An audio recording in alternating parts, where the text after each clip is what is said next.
Welcome back to Thriving with Autism. I'm Kathi Flynn, and this is Wednesday's Q&A.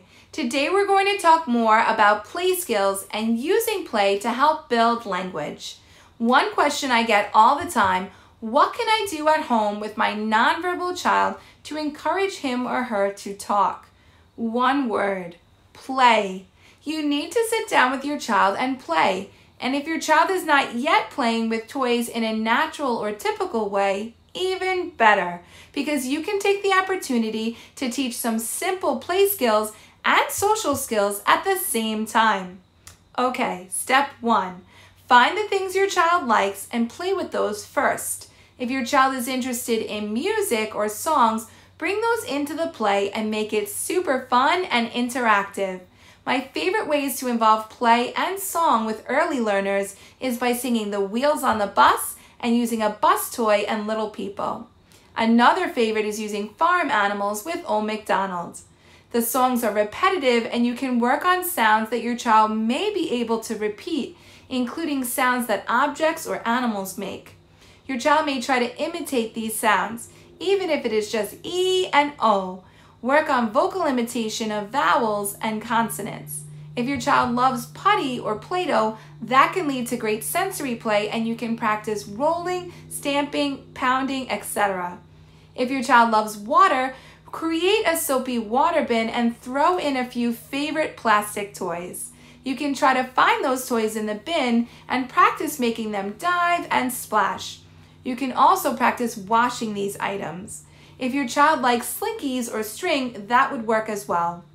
Step 2, work on imitation with an object. Imitation skills are very important with children with autism.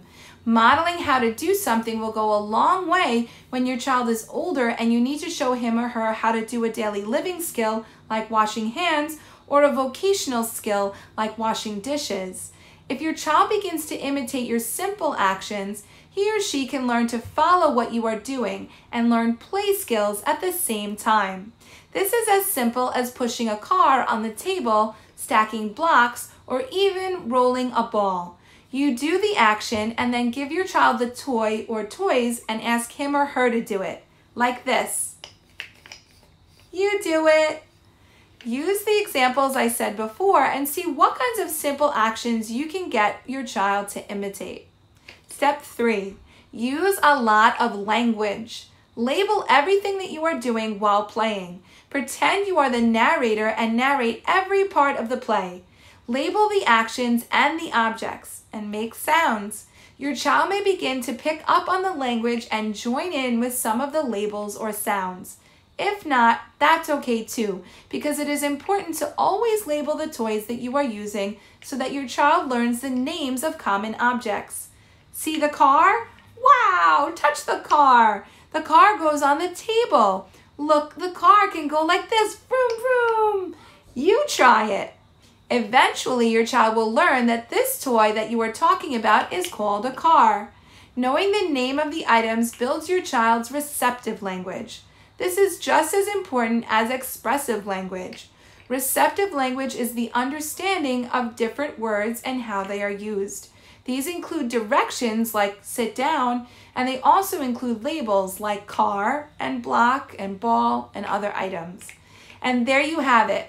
3 simple ways to develop play skills and language while at home with your nonverbal or partially verbal child. To review, 1, find the things your child likes and use those items first to motivate your child.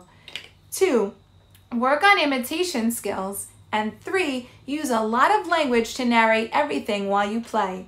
And some helpful tips. Remember to get silly and playful and engaging so your child wants to sit with you and keep playing. Use your child's favorites, but also try to sneak in some other toys that he or she may not pay attention to. This will possibly open your child's eyes and interests to new toys. Once you add in some actions and labels with non-preferred toys, you can go back to working with your child's favorites again. You should also give your child a break after several minutes of play and let your child play in the way he or she prefers, even if it does not look typical. Your child will probably prefers to play alone, and sitting with you and attending to the play may take a lot out of him or her. So be sure to read your child's cues and end the play session on a good note. You can slowly work on making the play session longer and more involved. Let me know if you have any questions. Tune in on Saturday where I will give you another video. And think about joining my private Facebook group where I share other strategies and engaging posts in a global community, represented by 18 countries so far. If you are interested, the link to join my group is in the comments. Until then, I'm Kathi Flynn, and this is Thriving with Autism.